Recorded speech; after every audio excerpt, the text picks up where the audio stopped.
Despertemos nesses dias, estejamos atentos, não creiamos no poder de Deus de forma religiosa, irmãos. Não creiamos no poder de Deus, irmãos, pelos movimentos, pelas histórias bem contadas. Não creiamos no poder de Deus pelo cinema, pelas mídias. Não é assim que se manifesta o poder de Deus. Quando Deus o Pai falou do seu poder, sabe o que Ele disse? Cristo é o poder de Deus. Cristo é o poder de Deus. É isso que Ele disse. Abra sua Bíblia em 2 de Pedro, capítulo 2, 1, versículo 16. Capítulo 1, por gentileza, segunda carta do Pedro, capítulo 1. Ainda voltando a pensar naquele videozinho que andou por aí, naquele videozinho de um demônio falando, pregando, anunciando. Ainda pensando naquele vídeo que um pastor, querendo impressionar a plateia, liberou um vídeo mostrando um demônio falando, pelo amor de Deus. E todo mundo abismado com o demônio falando. O demônio falava sobre o quê? A volta de Jesus, o poder de Deus, esse tempo estranho, esse tempo de engano. Um demônio, todo mundo assim. Meu irmão, qual é a definição de poder de Deus para você, meu irmão? Toda manifestação de poder aparente, cuspa nela, desrespeite ela, jogue fora, não tenha medo. Poder de Deus não é aparente, pelo amor de Deus, irmãos, cuspa nisso sem medo. O poder de Deus não é aparente, não é aparente. Segunda carta do Pedro, nós estamos na mesma série ainda, os abençoados ou os não abençoados. É isso, porque os abençoados precisam ter filtro. Gente abençoada tem filtro, tem que ter filtro, tem que dizer não. O não é o melhor filtro que a gente tem. Não é bom filtro, tem que aprender a dizer não. Cristo disse para você usar filtro, julgar o falso profeta, avaliar o falso mestre, o falso Cristo. Ele disse que surgiriam muitos falsos cristos, e nós parece que estamos cegos para isso. Basta o falso Cristo ser nosso amiguinho, ser nosso coleguinha. Você acha que um falso Cristo é seu inimigo? Não é seu inimigo, é seu coleguinha. Então, como é que você crê no poder de Deus? 1,16, diz assim, 1,16, porque não vos demos a conhecer o poder e a vinda de nosso Senhor Jesus Cristo, seguindo fábulas engenhosamente inventadas.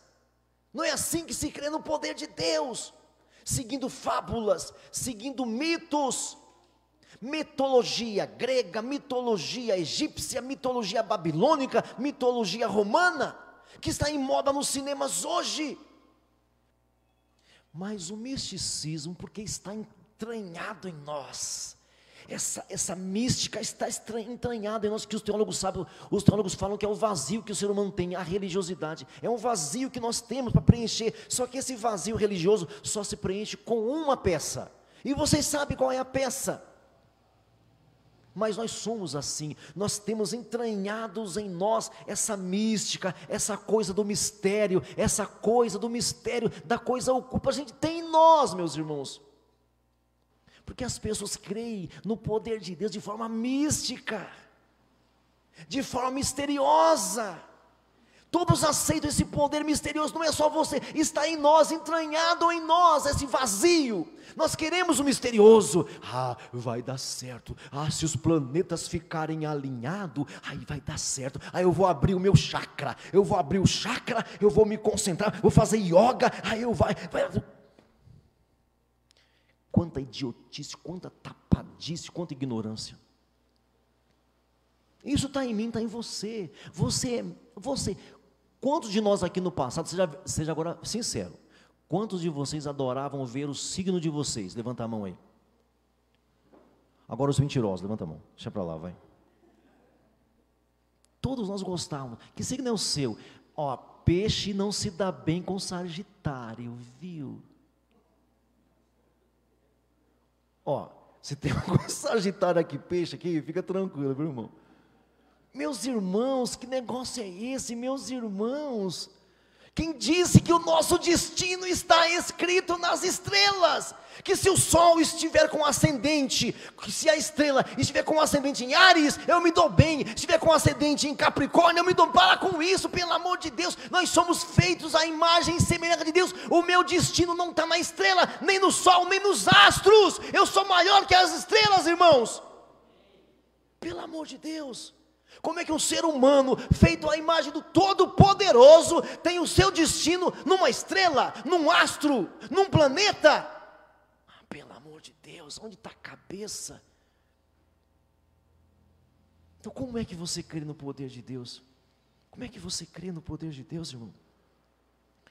Então põe na sua cabeça hoje, abençoados dizem não, e quanto mais misterioso for, mais você tem que ser incrédulo.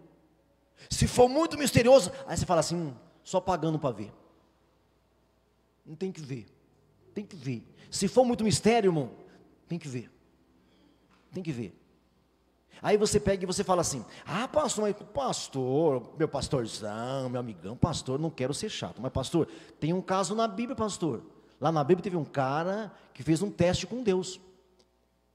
Na Bíblia, pastor, tem um cara que fez um teste. Que teste? Aí você fala assim, lembra do Gideão? Lembra do Gideão? Ele pegou um novelo de lã e colocou lá fora, e falou assim, se amanhã tudo em volta estiver molhado, e o novelo seco, Deus está comigo. Assim aconteceu. Ele creu? Ele não creu, porque é assim que é o homem. Aconteceu, ele falou, viu o novelo seco, tudo encharcado, novelo seco. Ele falou, peraí, agora ao contrário, Senhor Deus, não fica bravo comigo, porque a gente é falso humilde, né? A gente é meio falso humilde. Ô Senhor, vamos fazer agora o contrário? Vamos fazer agora o contrário, Senhor? Tudo em volta seco e o novelo molhado. Pode ser? Pode ser. No dia seguinte, o que aconteceu? Como ele pediu. Aí você pega esse texto e fala assim, pastor, então eu posso fazer também. Você leu o fim da história desse homem? Você não leu? Tenho certeza que você não leu, porque você para ali, para justificar a sua misticice, você para ali, você não viu o fim. Esse homem ficou idólatra, ele fez um ídolo depois para adorar. Leu o fim do Gideão? Mas ninguém leu o fim do Gideão. Pega essa história, o Gideão fez um teste, vou fazer um teste. Quanto mais misterioso, mais eu duvido. Porque Deus não precisa de mistério para que eu creia nele. Você precisa? Eu não preciso de um Deus misterioso. Senhor, o Senhor falou que está falado. Rasgar céus, nuvem descer. Não precisa, Senhor. Porque isso é o que o ser humano quer, meu irmão. Isto é o que nós humanos queremos naturalmente. Nós todos, até o ateu, nós todos somos assim, hipersensíveis para essas coisas. Basta você que é casado, veja como você vira crente. Como você vira crente quando o seu filho fica doente. Aí você fica crente. É impressionante. Clovão aqui, teólogo, já estava fazendo mestrado. Aí meu filho deu uma febre que não passava. Irmão, eu orei tanto, como nunca orei antes. Como, meu Deus, por favor, não deixa morrer não, Senhor. Meu primeiro filho, Senhor, deixa ter o segundo, o terceiro e o quarto, Senhor. Como você vira crente. Como você vira crente. Meus irmãos, cuidado com a interpretação do poder de Deus que você tem. Porque os falsos profetas e os falsos mestres vão usar isso que você tem no seu interior. É justamente isso mesmo, essa sensação, essa sensibilidade, essa percepção espiritual, este sexto sentido. É justamente isso. Então cuidado. O que é o poder de Deus, meu irmão? O que foi que Jesus falou sobre o poder de Deus, irmãos? Jesus falou isso aqui, escuta só. Atos 1:8. E recebereis poder ao descer sobre vós o Espírito Santo, de novo, Atos 1:8, e recebereis poder. A Bíblia mais antiga, a corrigida Antigona, fala assim: recebereis virtude. Poder é virtude. Sabe o que é virtude, meu irmão? Gente sensata, gente correta, gente honesta, que extravasa a honestidade, a integridade, a obediência. Isso é virtude. É característica de caráter. Recebereis poder. Escute isso aqui: ao descer sobre vós o Espírito Santo. E acontecerá o quê? Com essa pessoa poderosa, com o Espírito Santo, presta atenção, vai acontecer o quê? Com essa pessoa, cuja pessoa desceu o Espírito Santo, o que vai acontecer com ela? Vai pular igual pipoca? Quando o Espírito Santo desce, você fica fora de si, é isso que está lá? É isso que está lá? O Espírito desce e eu fico fora de mim, é isso que está no texto, irmão? E não sou contra ficar fora de mim não, irmãos, eu já fiquei muitas vezes, não tem problema, a questão é que não é isso, não é essa a definição. Recebereis poder ao descer sobre vós o Espírito Santo, e ser-me-eis o quê? O quê, meu irmão? Testemunha. Testemunha. Testemunha. Escuta aqui, olha para cá. Não é dar testemunho. Não é isso não. É ser testemunha. Recebereis poder, consequência de receber poder, ser testemunha. Sabe o que é testemunha aí no grego? Nessa palavra aí em Atos 1:8? Sabe o que é testemunha?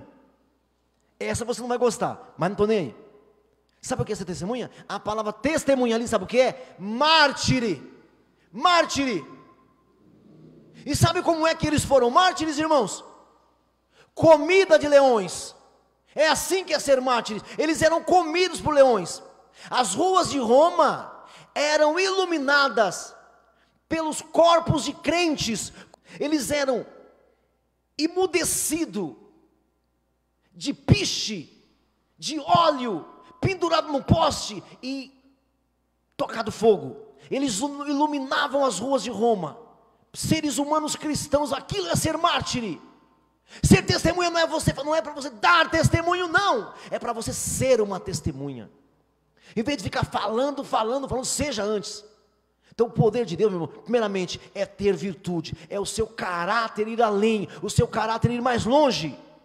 A justiça, a bondade, a misericórdia, a pacificação, a longanimidade, a paciência, ir na frente. Isso é virtude. E ser uma testemunha. É isso que é. É isso que é o poder de Deus.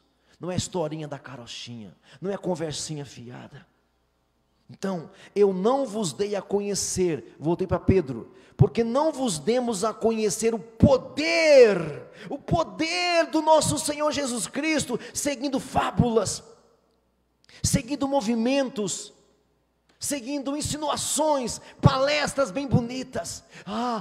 Tem uma palestrante, meu Deus, uma psicóloga só prega aqui nesse altar, se ela provar que é serva de Deus. Vocês nunca vão ver um pregador aqui importado de um outro lugar porque é famosa. Você nunca vai ver aqui nesse altar uma pregadora famosa que tenha milhões de seguidores aqui nesse lugar, se não provar o que é. Não vai ouvir nunca aqui nesse altar, nunca. Precisamos acordar, porque o poder de Deus não está sendo passado corretamente. Palestras, oratórias, discursos, bem arrumadinho, bem alinhadinho, até você consegue, é só você ir lá no dicionário bíblico, coloca lá assim, fé, aí vai aparecer palavras de fé na Bíblia, que é só você fazer alinhar, arruma um bom dicionário bíblico que você faz uma boa pregação, basta isso. Nós não vos demos a conhecer o poder de Deus, seguindo fábulas, engenhosamente inventadas. Existem seres humanos que gastam tempo para ajustar o discurso, para que você não consiga correr nem para cá e nem para lá. Existem oradores que se preparam para que, se você pensar isso, ele fala isso, se você pensar aquilo, ele fala aquilo, se você pensar aquilo outro, ele fala aquilo outro. Eu fui por quase 3 anos professor de homilética, meu irmão, quase 3 anos, ensinando pastores a pregar na técnica. Corre para cá se você for assim, corre para lá se você for assim. Arruma um bom tema, arruma um bom título e vai, assim vai. Não é brincadeira não. O poder de Deus não se conhece através das mitologias, através das filosofias. A filosofia é uma boa vestimenta? É. A didática é muito bom? É. A psicologia ajuda, mas não é o poder de Deus. Não é o poder do Altíssimo. Então que você possa se guardar. Atos 1:8, recebereis poder, ao descer sobre vós o Espírito Santo. Então poder é o Espírito Santo agindo através de nós. Poder de Deus é o Espírito agindo, não é falando apenas não, é agindo através de nós. Por isso, quanto mais longe for o profeta, menos eu acredito nele. Quanto mais de perto for o profeta, mais eu creio nele. Quanto mais de casa for o profeta, mais eu quero. Porque Jesus falou assim: ninguém valoriza os profetas de casa. Ninguém valoriza os profetas da sua própria terra. Geralmente nós queremos profetas de longe, profetas lá do YouTube, profetas lá do Instagram, profetas lá não sei de onde. Esses nós valorizamos. Os profetas de longe, que eu não sei quem é ele, e ele não sabe quem sou eu. Aí você fala assim, logo se ele não sabe quem sou eu, se ele falar alguma coisa de mim, é porque é Deus. O demônio te conhece, sabe muito bem quem é você. O próprio demônio disse para Cristo: por que você veio antes? Não é agora a época de você vir, não, porque não era mesmo. Por que você veio antes, Cristo? Jesus, você veio agora para atormentar a gente? Não é a sua época de vir, e não era mesmo. Só que eles não sabiam que a vinda de Cristo era em duas fases. Isso eles não sabiam. Uma fase como Salvador e uma fase como julgador. Esta segunda fase não se cumpriu ainda, mas se cumprirá. Então, meu irmão, o poder de Deus não se conhece através de filosofias, que são lindas, eu conheço um monte delas. Mitologias, psicologias e por aí afora. Não se conhece assim. E sim, o Espírito Santo agindo através do meu corpo, do seu corpo, da minha vida, da sua vida. Então, seja guiado pelo Espírito Santo. Os maiores homens da Bíblia morreram de morte matada. Os maiores. Como é que você crê numa mensagem que fala que você vai só se dar bem?